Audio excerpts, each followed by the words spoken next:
Maka sejauh setan nggak pernah berhenti berusaha untuk bikin hati kita nggak ikhlas, sejauh itu pula kita harus berusaha belajar bagaimana beramal ikhlas karena Allah Subhanahu wa Ta'ala. Jadi jangan Bapak Ibu pikir sekarang, oh Habib Hanif udah ikhlas nih karena udah ustadz kita ngajar. Belum tentu. Justru tantangan lawan setan paling besar saya. Saya berdiri di depan ibu-ibu, duduk di depan ibu-ibu, pindah dari majelis ke majelis, pindah dari acara ke acara, orang berebut cium tangan, berebut foto, berebut ini, berebut itu.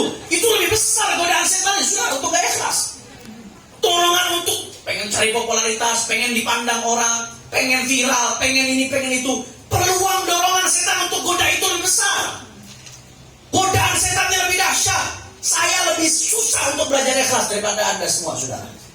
Tapi kita nggak boleh berhenti belajar ikhlas. Terus jangan pernah merasa udah paling ikhlas. Kalau udah merasa paling ikhlas, nanti akhirnya nggak belajar Tapi kalau kita merasa oh dari kita masih sering digoda setan, masih sering dibisik setan, terus sambil jalanin amal, jangan putus berhenti amal sambil ikhlas karena Allah Subhanahu.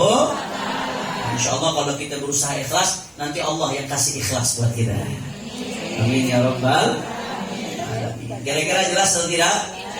Jadi rumus yang ketiga apa? Niat buruk plus perbuatan baik sama dengan buruk. Coba diulangin. Yang pertama apa tadi? Plus sama dengan baik. Yang kedua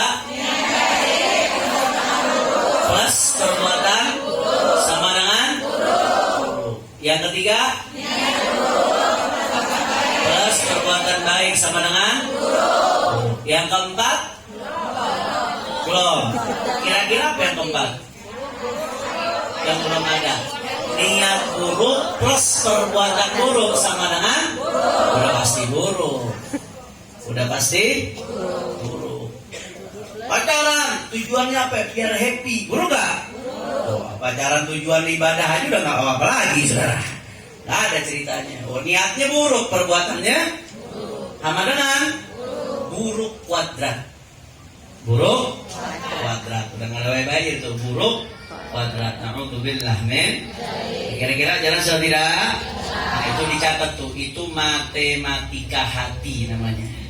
Matematika hati. Itu ada 4 rumus matematika hati.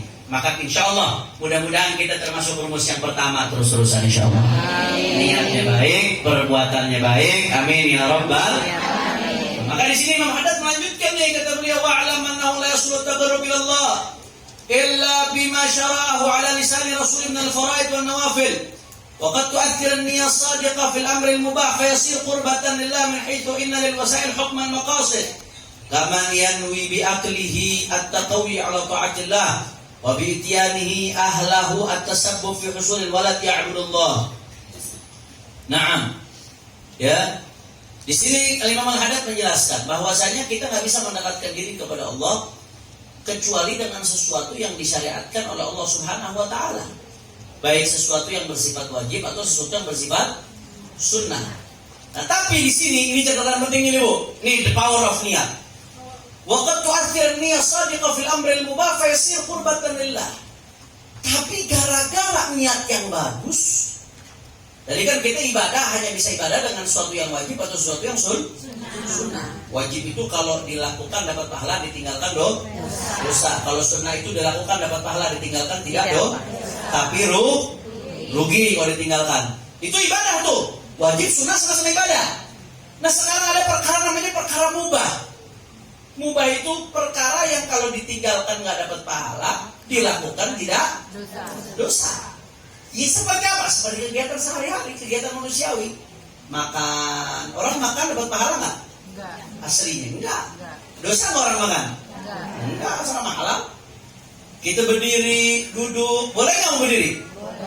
Mau duduk boleh nggak? Ada yang larang nggak? Terserah. Syariat nggak melarang, syariat nggak merintahkan. Mau jalan, mau diri, mau duduk, mau ini, mau itu. Itu ada namanya perbuatan-perbuatan mubah. Tidur, boleh nggak tidur? Boleh. Dosa nggak tidur? Enggak. Ada dosa, boleh. Itu namanya perbuatan manusiawi, minal mubahat. Nah, disinilah peran niat. Bayangkan, ya kita dalam sehari kita ibadah berapa banyak sih? Ibadah fardu dalam 24 jam. Bisa gitu. Paling di total sholat kita setengah jam. Di total. Sunnah kita. Kalau di total dalam sehari kita sholat sunnah. Setengah jam udah hebat banget sholat sunnah itu. Taruhlah sholat sunnah kita di total 10 menit. Anggap. Taruhlah paling top setengah jam, 1 jam ibadah kita. Sisanya. Kebanyakan kita lakukan aktivitas sehari-hari. Zikir pas-pasan. Serba pas-pasan. Sisanya namanya mubahat yang kita lakukan, ibu-ibu sekalian. Yang kita lakukan namanya perkara-perkara mubah. Perkara-perkara yang boleh. Di sini the power of niat. Di sini kekuatan niat dahsyat. Niat itu tuhawwilul 'adah ilal ibadah.